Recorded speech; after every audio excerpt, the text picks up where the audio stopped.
Hello, people. Today in the evening, I was sitting with a bunch of teenagers and I asked them that, ask me any question you're curious about. And one boy with hesitation in his eyes and with smile on his face asked me that, Didi, ye hijda kya hota hai? So this video is to answer his question.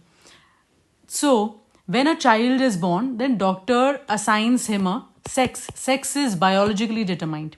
Suppose if a boy is born, then he will have XY chromosome. He will have the genitals of a boy, that is, he will have a penis, then he'll have a testis. If a girl is born, then she will carry XX chromosome. Boy will have the hormones of a boy, testosterone. Then girl will have XX chromosome. She will have the vagina, the ovaries, the uterus, all this.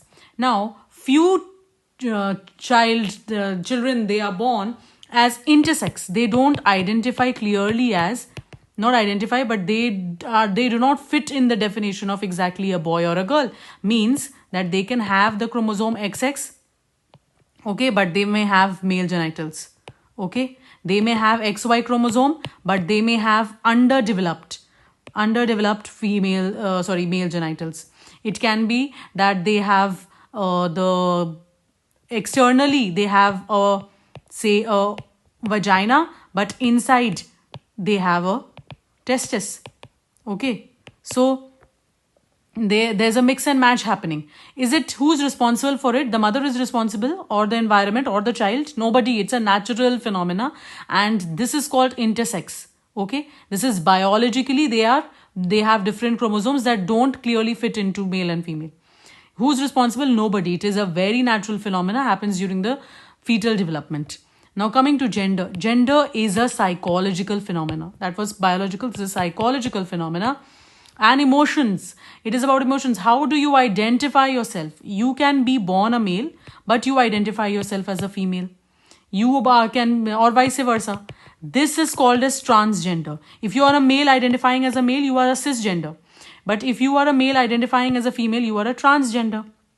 Okay, now coming to the hijra community that they ask, because this term is very famous, no? And sometimes it is used as an abuse.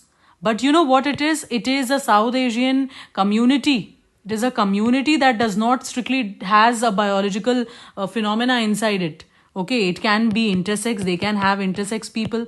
They can have transgenders, or they can have boys or males who don't identify, and they have actually they have removed their genitals and they live as females. They identify themselves as females.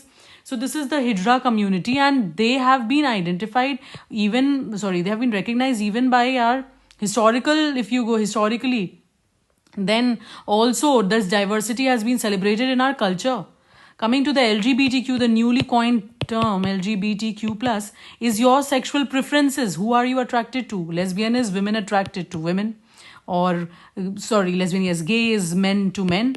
Bisexual is when you're attracted to more than one gender. Transgender, I've already told you, you are born a male, but you identify as a female, and vice versa. Queer is you don't like labels, you are still exploring. Plus is any more other such identities. So this is it.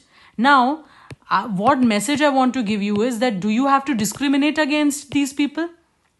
The teenagers I'm talking to. Do you have to feel that, they are different from us, they are exclusive, stay away from them? No, bilkul bhi nahi. They are among us. If nature is celebrating diversity, then who are we? And I've told you the reason behind it. Now you know that nobody is responsible for it. They are already suffering. Can you imagine having a body of something and inside you are feeling something else? Or the body is completely, the discrimination factor that has come up, that we have to completely, at least we as civilized citizens should never do it. They are one among us. They should feel among us. We have to believe in inclusivity. So I hope this video helps you.